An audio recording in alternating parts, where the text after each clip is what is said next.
Well, welcome back to the Patient Magnet podcast. I am Jared Rohr, the CEO and owner of Aesthetic Conversion, a web agency that focuses on the field of medical aesthetics. And I am joined today by the incredible limited agency team. We're going to have a really cool discussion around influencers and social media. They work exclusively within the field of aesthetic medicine as well, which having a niche company that you work with, I cannot advise it enough. Everybody that's listening probably has worked with some generalist that's like, oh yeah, I work with all small businesses. I do SEO for all small businesses. I make websites or I do social media for all small businesses.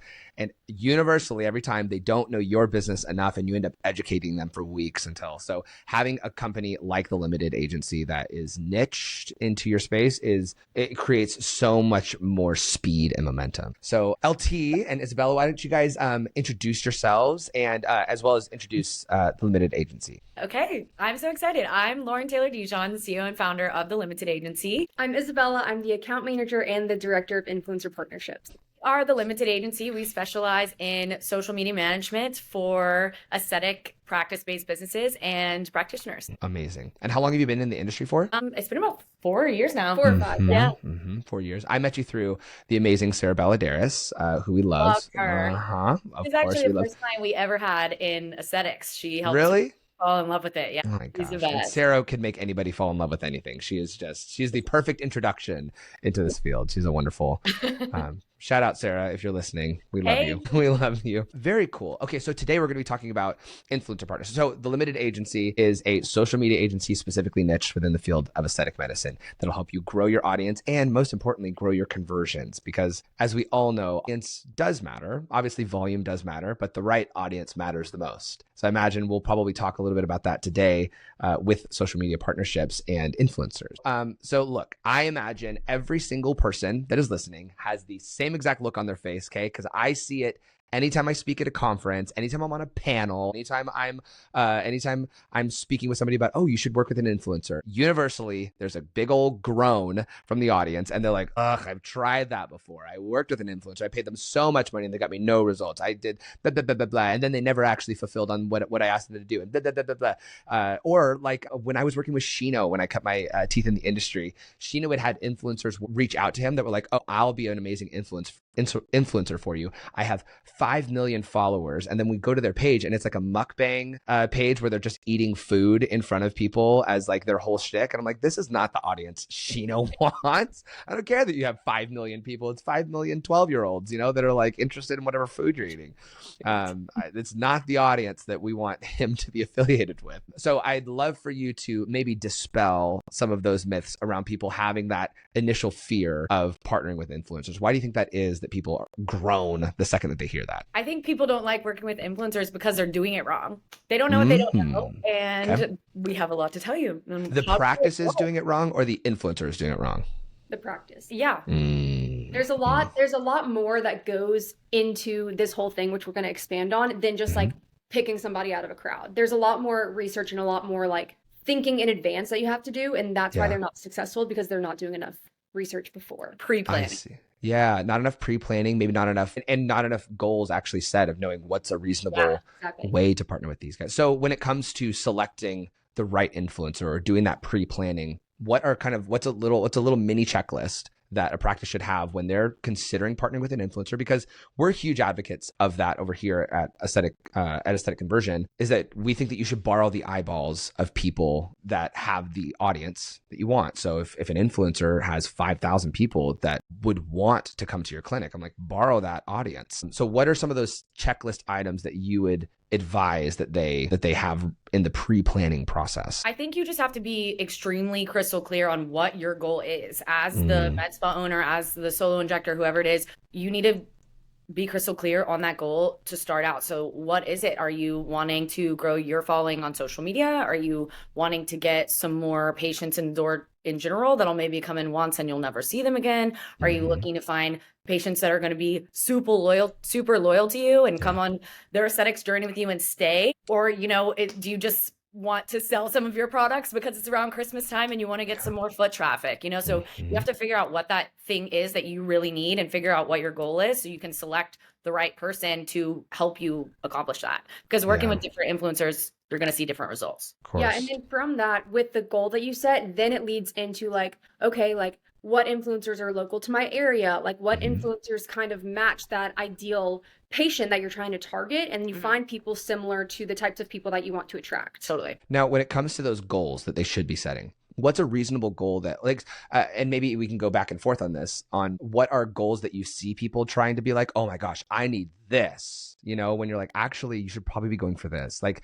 I think sometimes the biggest problem that people have is that they don't realize they have a problem, you know? So like they're going for something that they probably shouldn't be. Are there goals that you would suggest for somebody who has never partnered with an influencer before or has been burned in the past, where it's like, hey, you should set this type of goal first? Yes, it's not about followers. Everyone just wants to work with influencers because they have a lot of followers. So they think you having a lot of followers equals me getting a lot of followers equals me money. And that's just simply not how it works.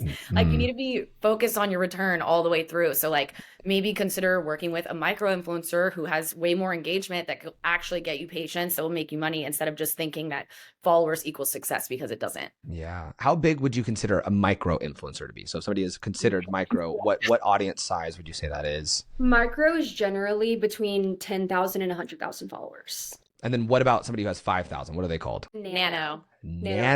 Okay. So a nano influencer, micro influencer, and then just a straight up major macro. Influencer. Yeah, baby.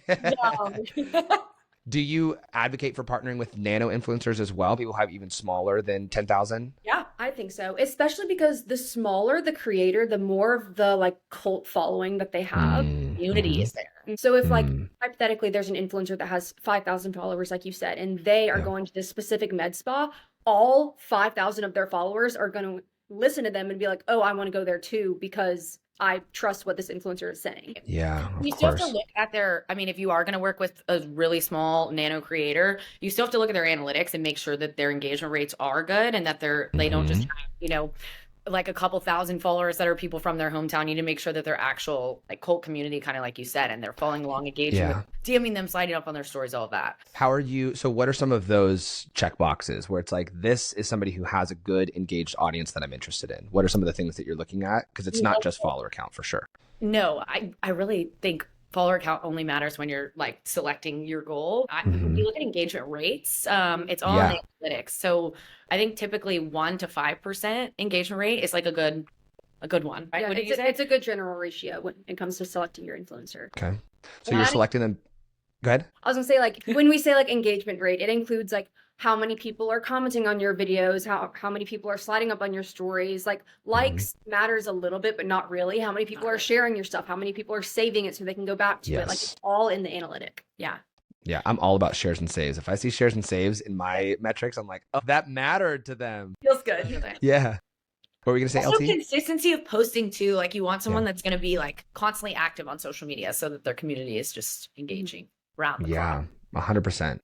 Yeah, so we're looking at their follower count to an extent. Obviously, we don't want somebody who has no followers. And that engagement rate number, are we having them send screenshots of their social media or using other tools that audit somebody's engagement rate? I like screenshots. That works for me as long as, but I never trust them if they just tell you what it is, like make them send you proof of it. Also, I think that they'd shift, obviously, like, because, if someone's posting every day for 3 weeks and then they go ghost for a week, their engagement's going to plummet. So I think it's important to have it timely. So like if you do work with an influencer, don't just like assume their engagement rate is the same a year ago when you worked with them that it is now, because it's constantly going to ebb and flow. So so check their engagement rate. And then you said a healthy goal would be centered around more around revenue and ROI. Is that right? It depends. It depends on what your goal is for this specific campaign, because obviously some med spas, if you're just starting an account, like you do want to grow. So then you are going to work with influencers that can help your online reach and help build your own online community. It just depends on what you're looking for. Totally. That's very true. Yeah, because if a clinic is just starting out, it's not a bad idea. Even if it's not quite the right audience, it's probably not a bad idea, right, to still get followers on the page, or no? Or is that still ill-advised? Even if it's 10,000 people that I think exposure is an incredible thing. I think exposure is great. At the end of the day, exposure does lead to ROI. It does lead to new patients. Like the more, no PR is bad PR. Like the more people that know about you, the better. Yeah, no, absolutely not. I just think that I think it just gets a little grittier than that. You have to be a little more specific. Mm-hmm.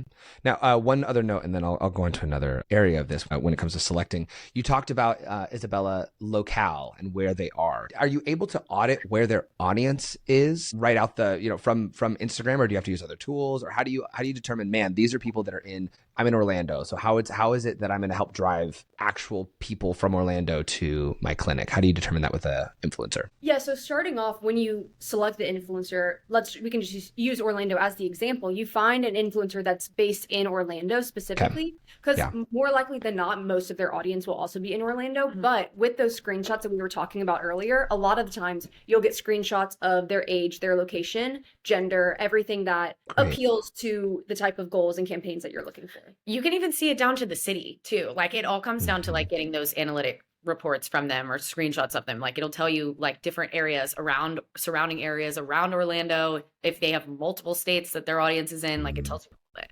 Yeah, that's killer, because then you probably could even consider partnering with people who, like, if you were looking at macro influencers, you could look at their attention by your city and see, okay, will this actually matter locally to me if I work with this macro mukbang influencer, which I'd probably never advise. I would never advise. What also maybe the last quick question. So somebody doesn't even know where to start looking. What are some ways that they can start researching good local influencers? What types of industries are good influencers that partner with med spas well, or with aesthetic medicine well? What types of audiences do they have, or what types of pages do they have? That's a good question. I think you have to look at the niche of the influencer. So beauty, wellness, sometimes lifestyle. Yeah, I would say those three are like the categories that you can look under to kind of find that ideal person that you're looking for. Right. Yeah. Like beauty. Anyone that's, if you're working with female influencers, like people that are really into like makeup, skincare, that kind of stuff, someone like that would be really valuable. That's a great place to start. Fashion influencer that only just posts about her clothes, or like the home decor, like it's really not going to be that much of a benefit. Yes, and those people are typically just looking for a much wider audience anyway. Those ones, they're wanting people to click the link in their bio to buy it from Amazon with them. They're not necessarily looking locally as much as well. Okay, very cool. And then how do you actually research it? You just go on the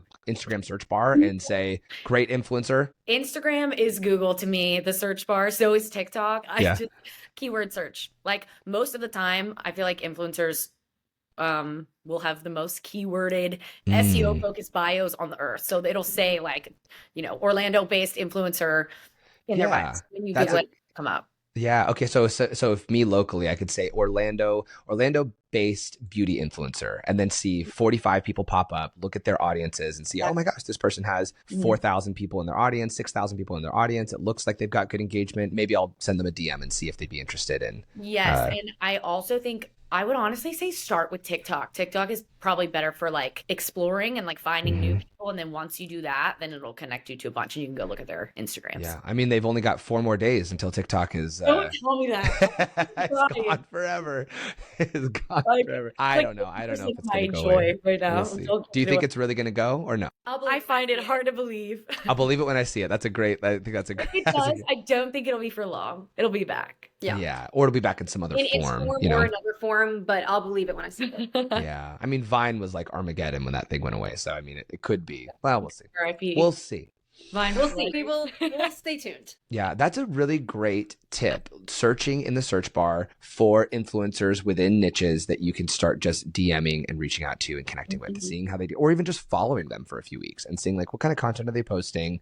Like if you follow somebody and maybe their thread looks good, like their posts look good, but then you're following their stories and it's like them getting in fights with people every few nights and them like showing like restaurants how much they hate them or something, like, wow, I am dodging a bullet from this person. Maybe not that one. Maybe let's not work with that person. Okay, so we've talked about selecting the right influencer. Let's talk about how do we create a campaign with that influencer? How do we partner with them effectively? And how do we activate their audience in a way that benefits us? What do you think? There's a million different ways to go about it. And I know we keep emphasizing the goal of the campaign, but it's so important because it can be done in so many different ways. Like we just went to an event with, if you're familiar with Alchemy 43, I think they have like— Yes, of course. I love them. Locations. I probably quoted the number wrong. A bunch of locations around the nation. They hosted an influencer event and invited a bunch of influencers to come out to their space. We actually went, we met the founder, we talked to her. It was very informative. They gave everyone goodie bags. They gave everyone left with a free or like a voucher to book a free service. Cool. And you could come back on your own time, get that done. And then they didn't have any requirements of, posting for the influencers. It was just kind of like, hey, we're here, we want to treat you. And then everyone ended up posting it for them anyway. So yeah, of course. Events are great. Giveaways are great too, I would say. For sure. Because that also allows for a community like outside of your specific following to get involved, especially when you partner with influencers, because you're combining your two followings for things like that. Yeah. And I would say there's probably two more. So like, you can pay a macro influencer to come in one time and get one treatment from you, and they will post about it, make you a piece of content that is amazing, and will get so much engagement, bring you so much virtual traction, but it's just going to be like an ad. Like it's a one-time thing, and you'll get probably a lot of that engagement that you want on social media. Yeah. But I don't know how much that's actually going to translate as having an ongoing partnership with an influencer would for getting patients in the door and seeing that ROI. There is an influencer based in Dallas. She's local here, and she's a macro influencer. I think she has 350,000 followers on Instagram, way more on TikTok. And she exclusively has partnered with this one office here, and it's the only place that she goes to get anything done. But they don't pay her because it's a partnership. So she can come in basically whenever she wants, and they just do all of her treatments. And she's like, I love it. I'm not making money off of it, but it's great for me because I get to explore new treatments and tell my followers about new treatments that I didn't even know existed, things I would have never bought if I was spending my own money. And she is a macro influencer, but because everyone that follows her and is in her community knows that she only goes to this office, it's just a known thing. So yeah, they're giving her a couple free treatments with, their samples, or giving her a free service or whatever, but it's brought so many people to them because she's loyal to them consistently. Now that trade agreement, because I would probably classify that closer to like a trade. When it comes to trade, I imagine that they are having some sort of an agreement like, look, we are going to give you free services whenever you want, but every time you come in, you need to post a story. You need to post a post or some sort of what do those agreements typically look like when it comes to a trade? I imagine that's probably the most attractive for clinics because it saves them money having to pay the influencer or saves them money having to split revenue with an influencer. It's better and the influencer wants to get free treatment anyway. That's the good thing about the med spa industry is the services are so expensive. Influencers are usually okay with doing a trade. So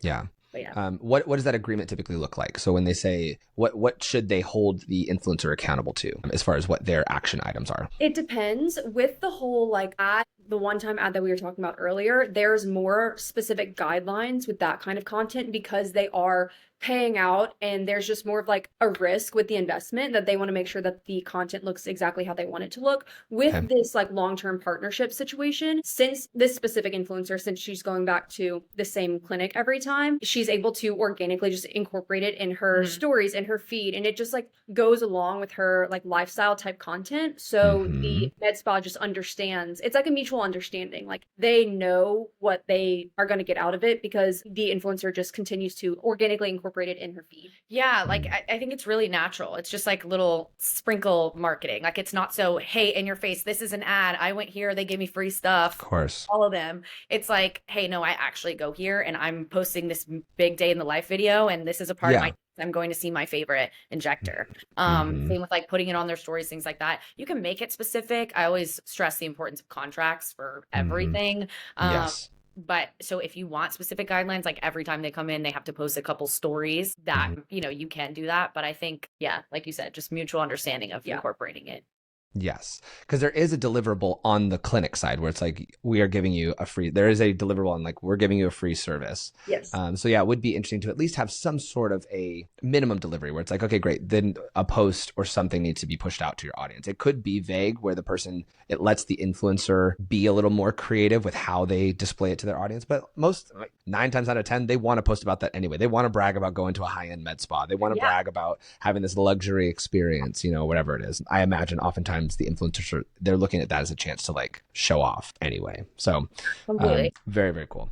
Now, when it comes to creating those campaigns specifically, what is a step 1, 2, and 3 that a clinic can apply today if they're looking to partner? So that, let's say they started at stage 1, they found an influencer that fit their audience, that had the right people. Maybe they were a nano or a micro influencer, and they said, okay, great, I've DM'd this person. They're very interested in working with us. What is step 1, 2, and 3 that they should go through in order to start working with that person? And they've already done their due diligence. They've already analyzed the audience. They've gotten the screenshots. Everything's good as far as they're concerned. What should they do to start that campaign? Well, it depends. Once you've been able to get in contact with them. A lot of influencers have representation, whether it's an agency or manager or something like that. Well, first step is negotiations. Everyone has different rates. Some people are going to be okay with things, others are not. Some people want to trade, some people want to be paid. So negotiating is step one.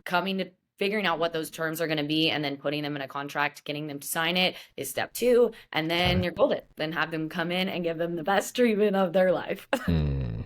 Of course. So get a contract. And then step three is win and make money. Yes. Step three is start. Exactly period. And that's also granted that they've already decided what they want their campaign to be centered around, whether it's some follower growth because they're a younger business and have no audience, or maybe it is more appointments for whatever the specific service is that they're partnering with them on or something like that. Sorry, go ahead.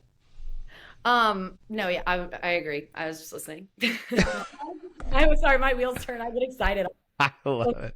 That is decided internally too. Like the goal of your campaign doesn't necessarily need to be like disclosed with the influencer. It can be, I mean, if you're open about that, but it doesn't always need to be. A lot of times though, like hypothetically, if you were wanting to get more like bookings through this influencer, a lot of people will give the influencer either a specific booking link that they can post with their content or give them a specific discount code. And that is a measurable way to see like how successful that campaign was if they click that link or if they use the discount code. And yeah, but I think that's up to the due diligence of the med spa. Like, I don't think it's fair to just tell the influencer, like, these are your expectations. Like, when you select your influencer, like, you need to, do your research and make sure that they're going to give you these results, because social media is so unpredictable. Like, you just never know. But if you do your due diligence and pick the right person and are aware of the kind of content they're going to make for you and how it's all going to go down, then it is going to be successful. Yeah. Also, you mentioned something earlier. So I want to circle back to the page comment about having like a booking link.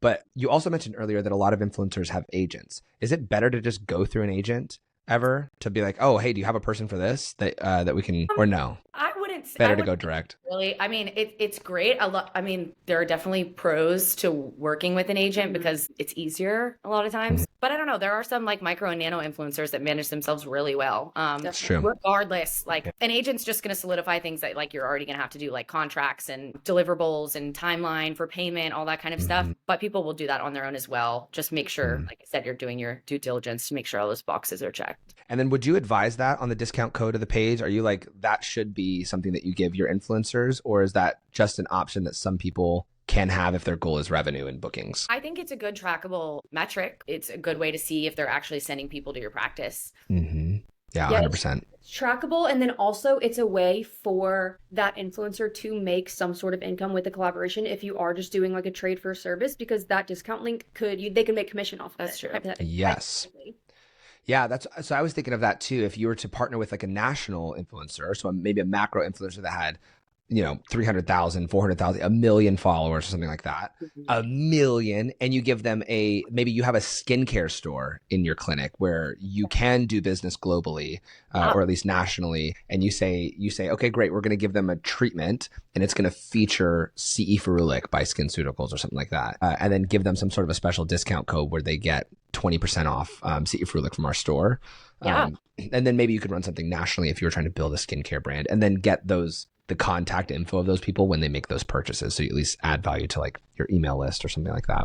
Yeah, totally. I'm a huge proponent for e-commerce with med spas, because most of them, if not all, are selling products like skincare products, things that people can take home. And if you are using e-commerce and you can ship those things out, like why not do it on a national scale? So if you are going to work with a national influencer, that's a great option, because then all you would have to do, contract them, like we said, and then send them products and have them make their own content with your products and link it back to your store. Yep. And then they get paid based on performance. Like if you have somebody who's paid on performance, where it's like, great, we're giving you free product. So, you're welcome. There's, $400 worth of product in this box. But you will also make X amount of commission based on how much sales go through. Yes. And that works for nano and micro. It's not going to work with macro. They want to be paid regardless. I see. Right? Like the content that they're making, just because their reach is so much larger. So it would be like you send them product and you pay them to make however many videos. To make one video, you pay them X amount of money. And then, you could, if you want to offer commission on top of that, you can, but they're going to want to be paid.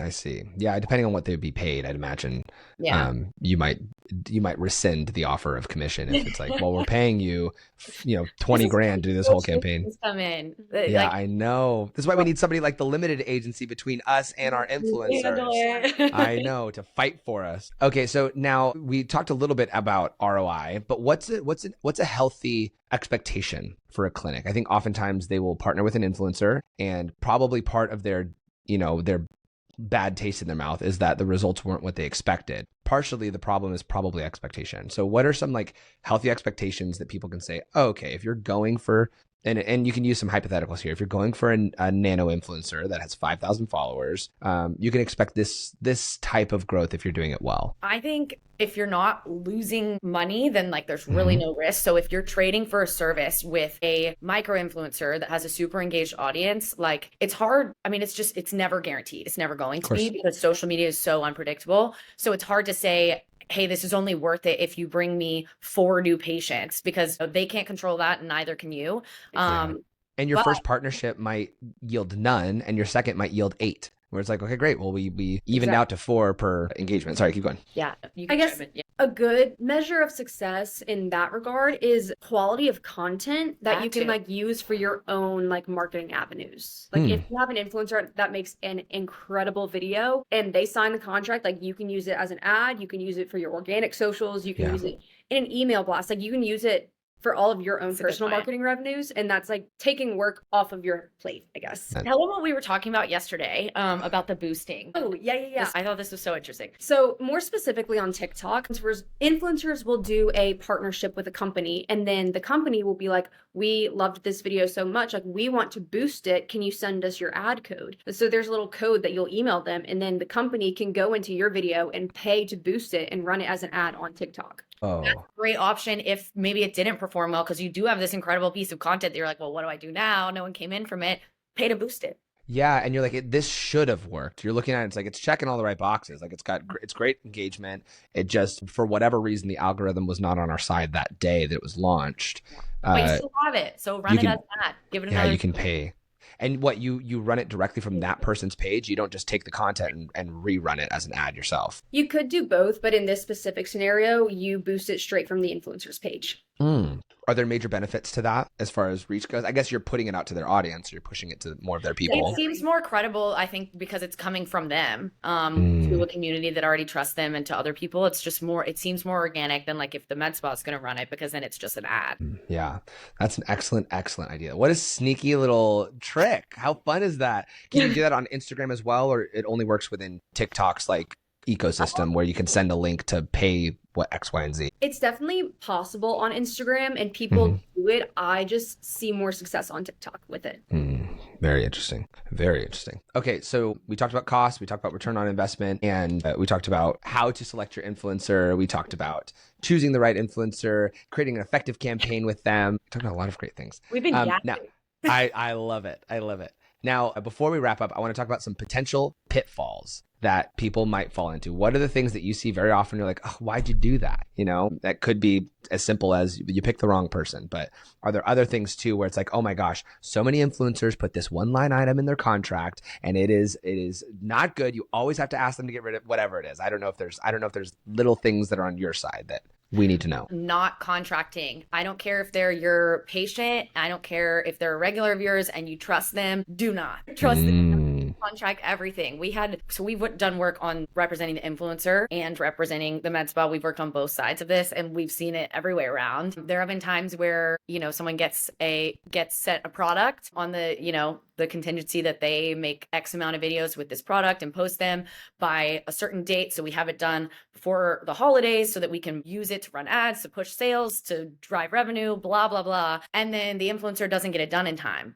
Well, then what? Like, you just sent out all this product, none of it worked out. So the importance of putting all of those things in your contract, like timeline for deliverables, I think that's super important. So yes, obviously picking the wrong influencer, but when you do, even if you pick the right one, just like make sure the guidelines are crystal clear and in writing. Yes. And that you've mutually agreed to them, so that they're like, it's like, what you signed up for, and they're like, oh, well, I didn't know. It's like, yes, you did. Yes, you did, influencer. Well, influencers most of the time they work from home. They're not like sitting in an office all day. So they're also doing a million collaborations at once. And if they're managing themselves, like they get sidetracked sometimes. So just like have it in writing. The deliverables need to be by a specific date. It's so important. Because you yourselves are influencers, right? Both of you do influencer partnerships as well. Her more than me, but we both are. Both influencers. I am not. I do have 2,000 followers though, so I'm almost a nano influencer. I know. I just broke it recently. Jared has a TikTok. Jared, you'll have to drop the name of your TikTok account. Oh, my keyboard ASMR. TikTok. Yes, he's an ASMR protege. Yes, I just type on my keyboard. I'll tell you too. I lost the login for it, so I haven't posted content. I know. I just need to like recover it. It's me. I haven't done it yet, but I do need to get back on because I got a new keyboard for Christmas that is so sick. I saw that. It is gorgeous. We gotta get that back up and rolling. I know. I gotta get because I guess I am an influencer, right?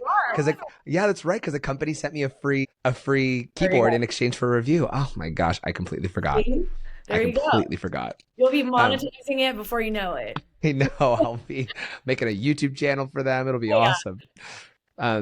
Okay, cool. So this has been very illuminating for me because I think the whole influencer sphere is a very like mystical area for a lot of people. They don't really know like what works and what does. I know it is very like what works and what doesn't. How do I partner with people? How do I find these people? Do I just search person with lots of followers on Google? So this has been super illuminating. When it comes to number one, yes, influencers do matter for marketing as a clinic. It can be a very powerful way for you to drive attention to your business.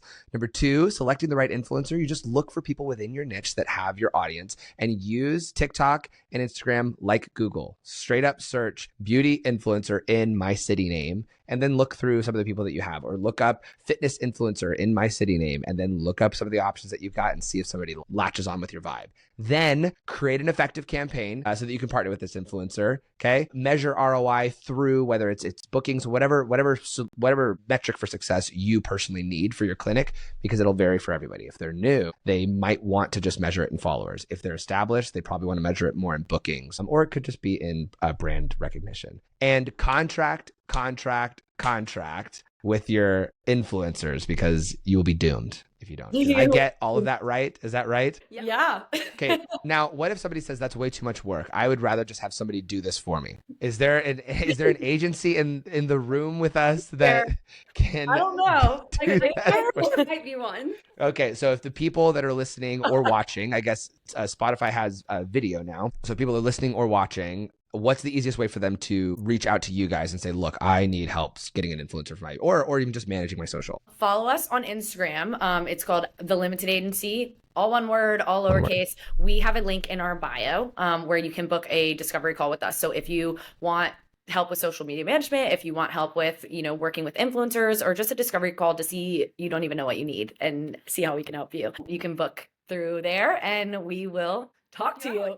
Yeah. And they'll get a real person. It'll be you two, right? You two will directly be talking to people. Yeah. They're not just going to be pushed off to some other person, which is awesome. No, we're very hands-on. We want to talk to you. We like to get to know you, understand you, so we can speak your language. That's awesome. Well, this has been great. This has been awesome. I realized you introduced yourself as Lauren Taylor Dijon, and I've been calling you LT the whole time. Her friends call her LT. So if you book a consultation with her, then maybe you can start. Maybe you can start calling her LT. If you book a consultation, you can call me LT. Then you have permission. If not, it's the full name. Thank you very much, Ms. Dijon. Yeah, it's Ms. Dijon to you. So LT, Isabella, thank you guys so much for joining. I'm so excited. And Thanks the Limited Agency for joining. Yes. And I need to work with an influencer myself. So maybe I'll just talk with you after this about getting influencers for our business. Yeah. Okay. Awesome. So for everybody listening, thank you so much for listening to The Patient Magnet today with the Limited Agency talking about influencers. If you have any questions, just DM them, or you can send us a DM as well, or write a comment down below in Spotify and talk about what your favorite points were today, or any questions you have, we'll pop in there and answer them. So thank you so much for listening, and I appreciate it. We'll see you soon. Bye. Adios.